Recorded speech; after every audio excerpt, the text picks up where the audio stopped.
Middle east के एक और देश सीरिया में अचानक से हुए उथल पुथल ने दुनिया को चौंका दिया है।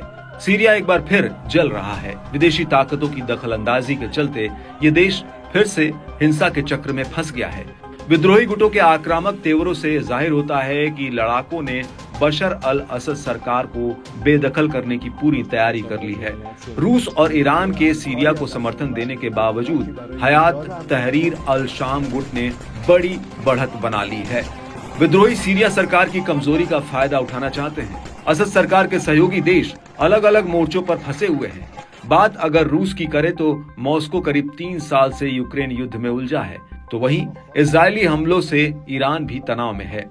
बावजूद इसके रूस लगातार सीरिया का साथ दे रहा है। बशर सरकार को बचाने के लिए रूसी सेना मैदान में उतर चुकी है। रूस ने 6 दिसंबर को बताया कि पिछले 24 घंटों में सैकड़ों विद्रोही लड़ाकों को ढेर किया।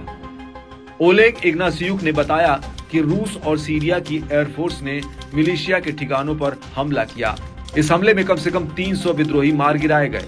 इदलिब, हमा और अलेप्पो में मानव रहित हवाई वाहनों के गोदाम को नष्ट किया।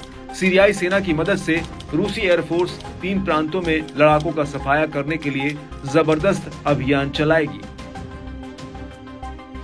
बता दें कि ये कोई पहला मौका नहीं है जब रूस ने सीरियाई सरकार के समर्थन में विद्रोही गुटों पर हमला बोला हो।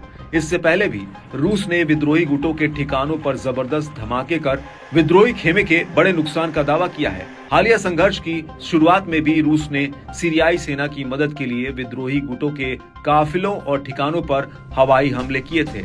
अल जजीरा की रिपोर्ट के मुताबिक रूस ने दावा किया था कि इन हवाई हमलों में 250 विद्रोही मारे जा चुके हैं। खास बात है कि सीरिया रूस के लिए बहुत अहमियत रखता है। इस देश में रूस के नौसैनिक और एयरबेस हैं। इतना ही नहीं, सीरिया में रूसी सेना की स्पेशल फोर्स भी तैनात है।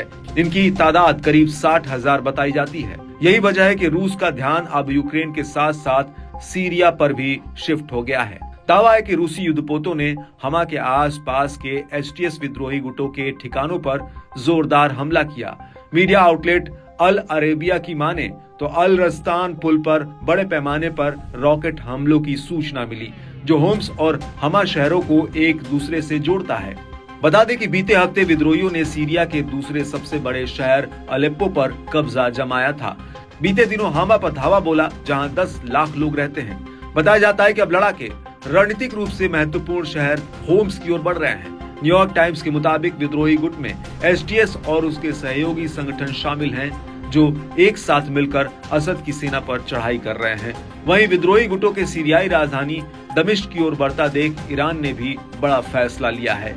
एक ईरानी अधिकारी ने न्यूज एजेंसी रॉयटर्स को बताया कि ईरान सीरिया में मिसाइलें और ड्रोन भेजने, साथ ही विद्रोहियों के खिलाफ लड़ाई में अपनी सैन्य सलाहकार की मौजूदगी का विस्तार करने की योजना बना रहा है। हालांकि ये अब तक साफ नहीं हुआ है कि ईरान सीधे तौर पर इसमें शामिल होता है या नहीं।